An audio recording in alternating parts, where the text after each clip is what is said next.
What is the scariest thing you have seen?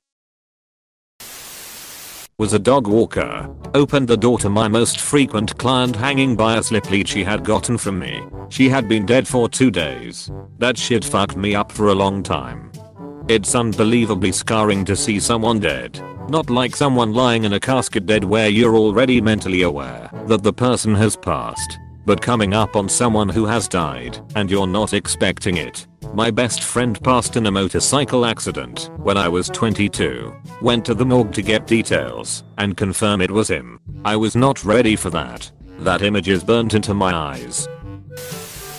I was 14 years old and getting ready for school one morning. Nothing out of the usual.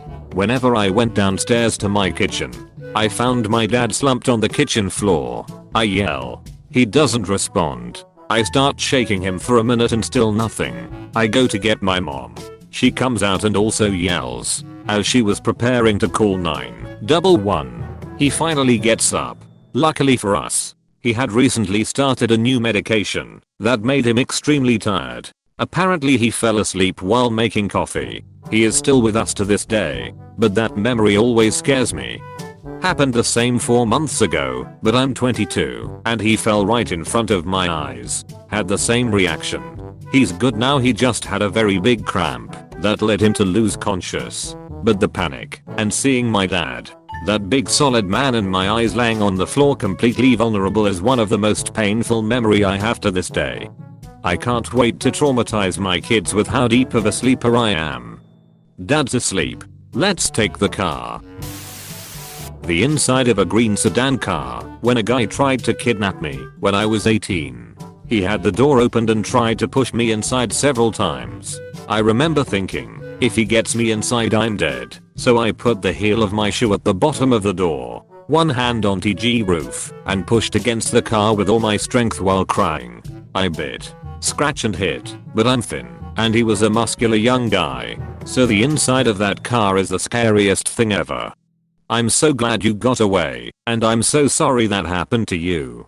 Thanks. I'm also really glad an old man with his tiny white dog saved me, and I wasn't brave enough to look for him and say thanks. I know it sounds like I'm being too dramatic, but I have always felt that he saved my life.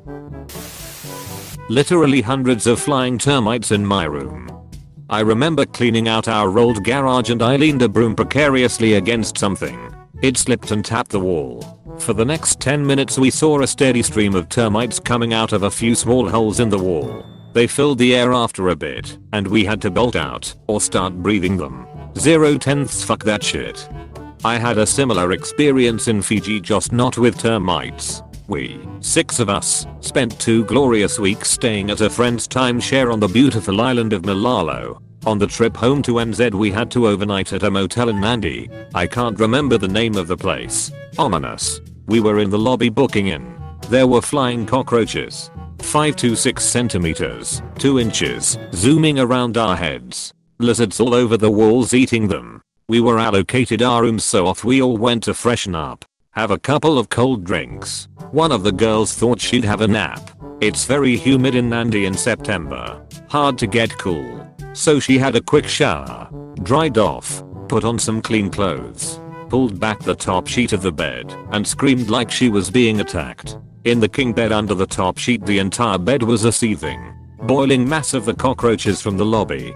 They all proceeded to try and escape from her, and we are running, flying, trying to hide. They were all over her, in her hair, under her top, in her shorts. What a noise she made. The staff came running from all over the place. We all got refunded and a free night. Bonus. It took her a long time to recover from her experience. It's 3 AM. My bedroom door is half open and my fiance is asleep next to me. I see a shadow of someone walking in the hallway. Then I see the person walking through the door. I'm literally about to shit my pants. Then the person walks into my bedroom. It was an old birthday balloon that had floated to the ceiling a few weeks ago. The helium had leaked just enough to cause it to float 6 feet above the ground and hover silently into our room. My heart is racing just telling this story. Oh, I have had this once. Not quite the same. But the balloon was in the living room for the longest time. I was home alone, and was about to go to bed. I was brushing my teeth with the bathroom door open when I picked something up in my peripheral vision. I spat and looked, but nothing was there. I finished brushing and pulled my face away from the sink and looked at myself in the mirror, where again I had adrenaline pump through me because I saw movement in my brother's room reflected in the mirror. I flipped around as quickly as I could to see the balloon spinning at head level. Oh, this was also right after watching it, so balloons were a bit spooky. This winter I was driving a trailer with 2 horses from New York to FL. The day before it had just snowed about 8 inches or so. On the highway there was a massive big rig in front of me, and I see this huge slab of ice fly off the top of the trailer. It was this enormous piece. Looked at least 5 feet by 5 feet and a few inches thick of just solid ice. The way it flew off the top of the trailer, it caught some wind underneath and went up even higher. I immediately knew that this piece was going to come down directly onto my windshield. The highway was full of cars, so swerving to avoid the ice wasn't an option, and being that I was carrying horses and pulling a trailer, a sudden movement would risk me losing control. I sat there staring at this huge piece of ice, knowing in a few seconds it would come crashing down onto my windshield. I just hoped for the best and hoped it wouldn't smash through it. My brother was sleeping in the back, and when it hit, it made one of the loudest noises I've ever heard, immediately waking him up. Luckily it didn't shatter the windshield. It did however rip off the side mirror on the left side of the car. It was very scary, and I consider myself very lucky that it didn't end up way worse. My best friend growing up and I had a pretty similar experience. He was a few months older, so he had his license first. Right after he got his license, we were just driving around winter in western Pennsylvania when a solid sheet of ice flew off the minivan in front of us. Guess they hadn't cleaned their car off. The piece coming for us looked almost exactly like a car's windshield. Same size, shape, everything. Obviously much smaller than what you experienced, but I know how scary my experience was. Driving down the street approaching a freeway overpass and see a tanker crashing into the bridge and exploding on the overpass. I stop about 5 feet from the flames and can't back up because the traffic behind me. I jumped out and ran. Do you still got the car though? My young daughter running across the road before anyone had looked either direction. I can relate, my little sister did that too. It is indescribable in words, man. This is the scariest shit for anyone who has felt it. Was backpacking in Sydney. Got a job helping renovate a guy's house. Walking out of the garage one day and something like dust or plaster falls on the back of my neck. I swipe it off. It hits the floor and starts fucking moving. First instinct is to crush it, which I'm glad I did. Was a redback spider that had been on my fucking neck. Rite of passage. You're an honorary Aussie now, mate. Was walking home at night and saw what looked to be a very tall, burly man standing next to a tree right off the sidewalk in front of my neighbor's house. I slowed down a little to cautiously approach this large dude, and as I get within about 10 feet it drops down onto all 4 legs and I realize it's a bear. So I slowly back up and walk all the way back around the block to get home, while trying not to shit my pants. Zookeeper here. Brown bears will only be found in Alaska, Canada, and national parks. Any other bear in the world will be a black bear. Brown bears are the ones where you lay down, curl into a ball, and play dead. Black bears can be scared off if you make a lot of noise and act really big, but never climb a tree. Black bears climb trees really well if you're unfortunately close enough to see. Brown bears have a large hump between their shoulder blades, and black bears don't. You can't always tell by size or color, since brown bears can be black and vice versa.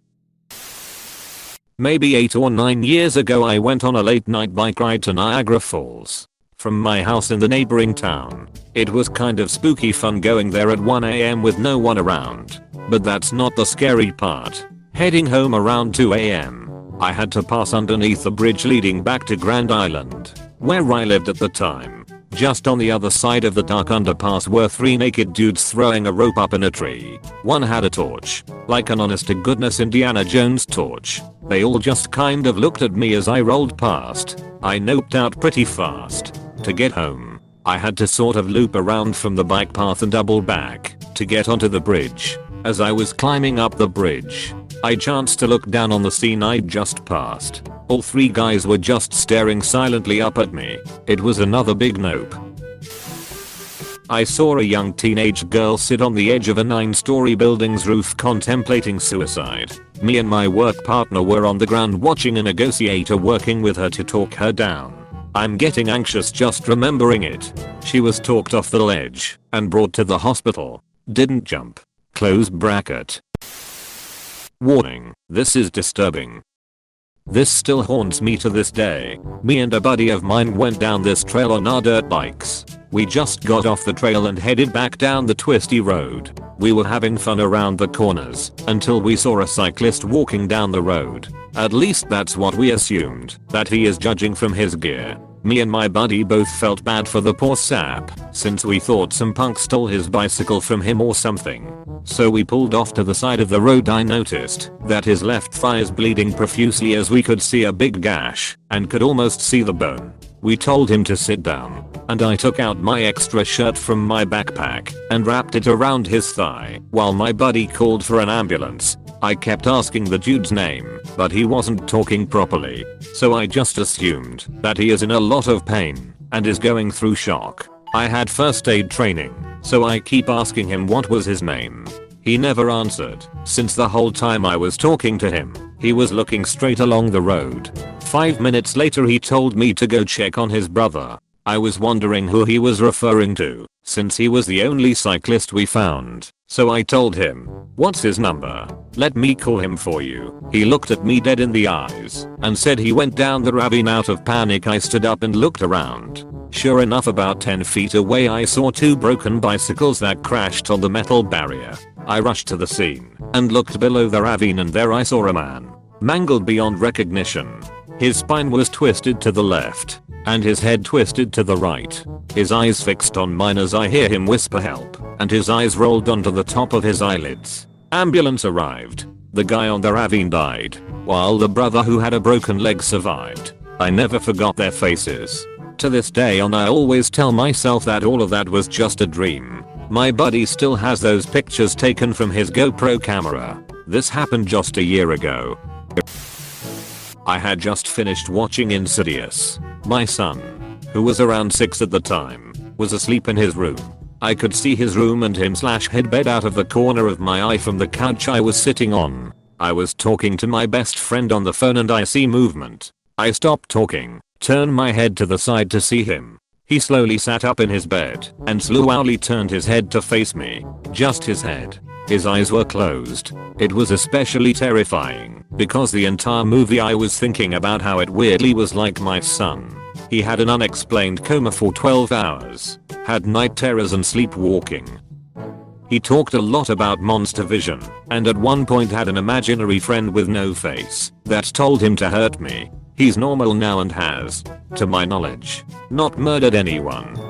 That is absolutely terrifying.